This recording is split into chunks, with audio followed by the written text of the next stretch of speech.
আমি আছি আমার বাবার বাড়িতে। আমার বাবার বাড়িতে আজকে কে কে স্পেশাল মেহমান আসবে জানতে হলে পুরো ভিডিওটি দেখতে হবে। ভালো লাগলে লাইক কমেন্ট শেয়ার করবেন। আসসালামু আলাইকুম এভরিওয়ান, কেমন আছেন সবাই? শুরু করছি নতুন আরেকটি ব্লগ। সব কিছু রেডি, মেহমান আসার অপেক্ষা। আলহামদুলিল্লাহ মেহমান এসে গিয়েছে। অন্যের কাছে ফোন দিয়ে যখন বলি একটু ভিডিও করে দিও, তখন আসলে ইতিহাস হয়ে যায়। এই তো সবাই ড্রয়িং রুমে বসে গিয়েছে। আমি নাস্তা রেডি করতেছি আমার ভাইয়ের মেয়েকে নিয়ে।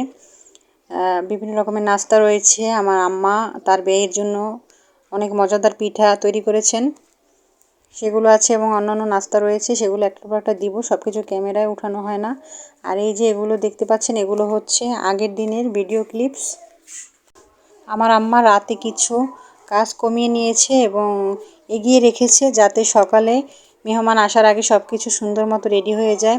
যেমন গরুর মাংস কষিয়ে নিয়েছে, আর খাসির মাংস, খাসির মাথা, এগুলো কষানো হয়ে গিয়েছে, যাতে সকালবেলা ঝোল এবং বাকি মশলাগুলো দিয়ে ঝটপট তৈরি করতে পারে।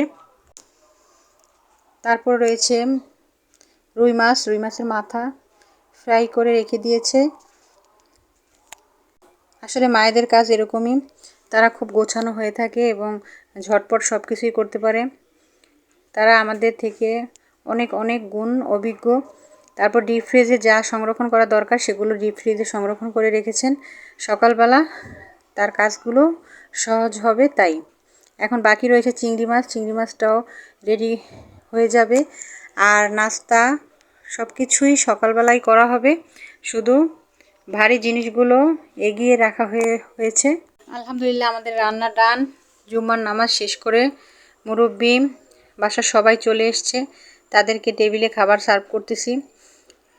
সবাই খুব মজা করে সময় নিয়ে খাচ্ছে।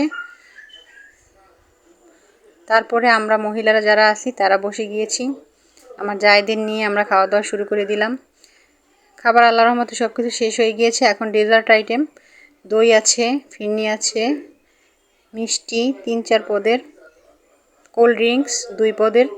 তো সব কিছু আসলে ওরা ক্যামেরায় উঠানো হয়নি, যা যা উঠিয়েছে সেগুলো থেকে আমি একটু একটু ভিডিও ক্লিপস নিয়ে করলাম। তারপর আমার শ্বশুর এবং আমার ভাইয়ের মেয়ের জামাই, ও নতুন ছিল, অনেক খাবার নিয়ে এসেছে, বিভিন্ন রকমের ফল, আম, কাঁঠাল, 3-4 রকমের মিষ্টি এবং কয়েক ধরনের ফল নিয়ে আসছে। ওভারঅল আলহামদুলিল্লাহ সব কিছু সুন্দর মতো কমপ্লিট হলো। তারপরে এই কাঁঠালটি আমার শ্বশুর এনেছে, গাছের কাঁঠাল, অনেক মজাদার। সেই কাঁঠাল আমার মা উঠিয়ে দিচ্ছে এবং আমরা পাশে বসে আরামসে এনজয় করে সেগুলো খাচ্ছি। আসলে বাড়ি আসলে সব কিছু খেতে খেতে অবস্থা খারাপ হয়ে যায়। এটা আমার বাসার সামনে আমার ভাইয়ের দোকান, সেখানে আপনার ভাইয়া বসেছিল, আমাকে দেখে সে বেরিয়ে এলো। আজ ভিডিও এই পর্যন্তই। সবাই ভালো থাকবেন, সুস্থ থাকবেন, আমাদের জন্য দোয়া করবেন, আমরা যেন ঠিকভাবে ঢাকায় পৌঁছাতে পারি এবং সবাইকে যেন আল্লাহ তাআলা নেক হায়াত দান করে। আমিন।